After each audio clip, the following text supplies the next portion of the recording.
Praise the lord. యేసు నామమే జయము. మన రక్షకుడు మన విమోచకుడైన యేసుక్రీస్తు అతి పరిశుద్ధ నామములో అందరికీ వందనాలు.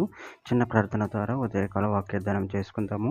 పరిశుద్ధుడ మహాగణుడైన దేవ యేసయ్య, సర్వాధికారినైన మీకు వేలాది వందనములు, కృతజ్ఞత, స్తుతి స్తోత్రం చెల్లించుకుంటున్నాను దేవ ఉదయకాలం ప్రభు వాక్య భాగం ధ్యానిస్తుండగా వాక్య భాగం అర్థమవుట్లు సహాయం చేసి మీ కృపలో బలపరిచి మీకు మాదిరిగా మమ్మల్ని నడిపించమని చిన్న ప్రార్థన ప్రభు యేసుక్రీస్తు అతి పరిశుద్ధ నామములో అడిగి వేడుకుంటున్నాను తండ్రి. ఆమేన్. ఆమేన్. యెషయా గ్రంథం 1వ అధ్యాయం 16వ వచనము. మిమ్మును కడుక్కొనుడి, శుద్ధి చేసుకొనుడి, మీ దుష్క్రియలు నాకు కనబడకుండా వాటిని తొలగింపుడి. ఆమేన్. దేవుడి వాక్య భాగం దీవించును కాక.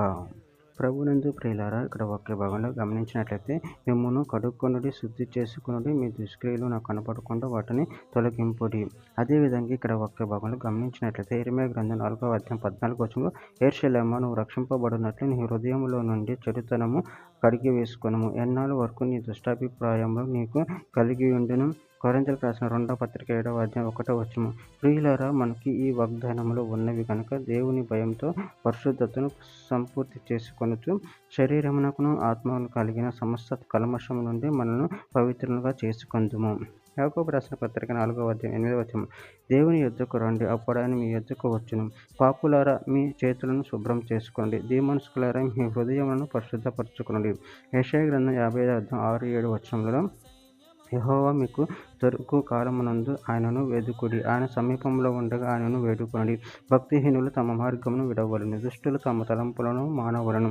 వారు యెహోవా వైపు తిరిగిన యెడల ఆయన వారి యందు జాలిపడును. వారు మన దేవుని వైపు తిరిగిన యెడల ఆయన బహుగా క్షమించును. హెజ్కేలు గ్రంథం 18వ అధ్యాయము 30-31 వచనాలు. కాబట్టి ఇశ్రాయేలీయులారా, ఎవని ప్రవర్తన బట్టి వానికి శిక్ష విధింతును. మనసు త్రిప్పుకొని మీ అక్రమం మీకు శిక్షణ కారణములు కాకుండానట్లు వాటన్నిటిని విడిచిపెట్టుడి. మీరు జరిగించిన అక్రమ క్రియలన్నిటిని విడిచి నూతన హృదయమును నూతన బుద్ధియు తెచ్చుకొనుడి.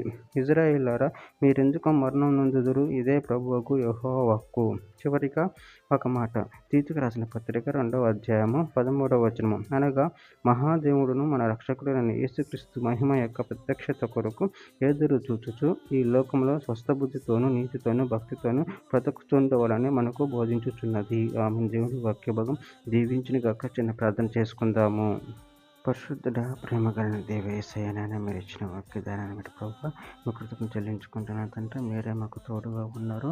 మీ కృప మమ్మల్ని బలపరచండి, సరిపరచండి. మా పాపములు కొడుకుని నేను మహింపరిచే శక్తిని అనుగ్రహించమని చిన్న ప్రార్థన యేసు నామములో అడిగి పెట్టుకుంటున్నాను తండ్రి. ఆమేన్. ఆమేన్.